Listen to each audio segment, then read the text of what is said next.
Welcome to DCS Freelancing Virtual Assistant Tips. How to make a portfolio for virtual assistant and SMM manager. If you are just starting on creating a portfolio that you are going to present for a job, it's important to be honest about your level of experience and don't pretend that you have more experience than you actually have because the clients can sense or find it. Be open about your experience and focus on illustrating your skills in other ways. Welcome to my YouTube channel. If you want to become a freelancer or social media manager, I am glad to help you. I will teach you how to become a successful freelancer. Please subscribe to my YouTube channel to get you notified when I post a new article on freelancing and SMM tips. What is a portfolio? A portfolio is a place where you keep examples of work that you are proudest of. It will often be in the form of a website, just like this. You can put here all your projects, all your tasks you have done before, and all of your ongoing projects. You can also use a platform such as Facebook, Instagram, or LinkedIn to increase your visibility. Now, I'm going to give you some tips about how to make your portfolio. Tip number 1 is share your professional work sample. This might seem obvious, but remember that your portfolio is as good as the work you share. So take time to carefully create your portfolio and only show your best work. This will help you stand out among freelancers who show too much irrelevant work. Tip number 2 is highlighting your skills. While it's important to show your final work, clients would want to know how you arrive at the finished product. By sharing your process, you show potential clients that you are detail-oriented, thoughtful, and professional. Let's say you are an e-commerce virtual assistant, a general virtual assistant, or social media manager.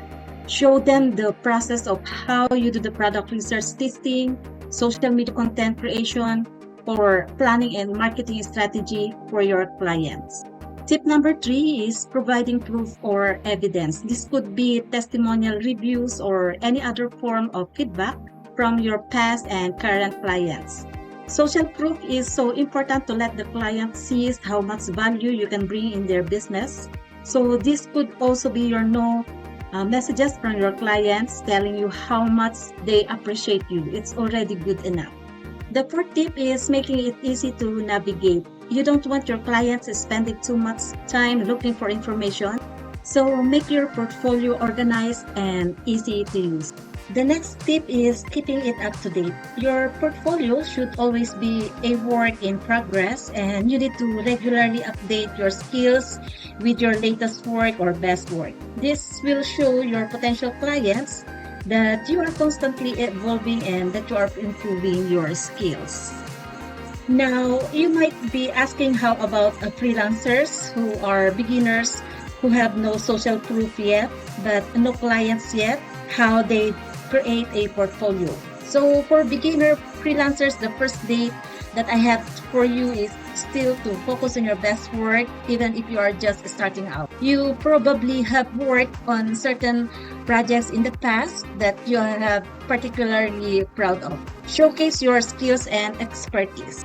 Let's say if you are an ex-employee and you work on a certain project before that you are proud of, then make that as the centerpiece of your portfolio. By doing so, you will showcase your skills and expertise even if you don't have social proof or testimonials yet.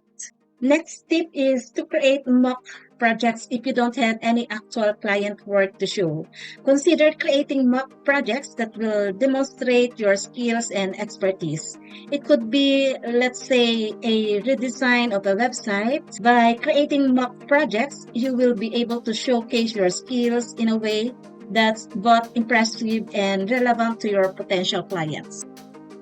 Third tip is creating case studies. This is a great way to demonstrate your skills and expertise, even if you don't have a social proof and testimonials yet. Write up a detailed analysis of a certain project so that you can show to your clients what your process will look like. So let me give you a simple example. So let's say you are a YouTube strategist, but you don't have actual clients yet. You can create a case study and a detailed analysis. let's say, to YouTube channels and share what has been working for those YouTube channels. What will you actually do to improve their growth? The growth of their YouTube channels and how you can help them and other insights that you could share will help potential clients see the value that you can bring into their business. The last tip is get testimonials from family and friends. While it's not the same from actual clients, still, it will be helpful if you are just starting out. So reach out to family and friends and offer some free services, maybe, and ask for testimonials even if they are not actual clients. Their testimonials can still be social proof and help you build your credibility.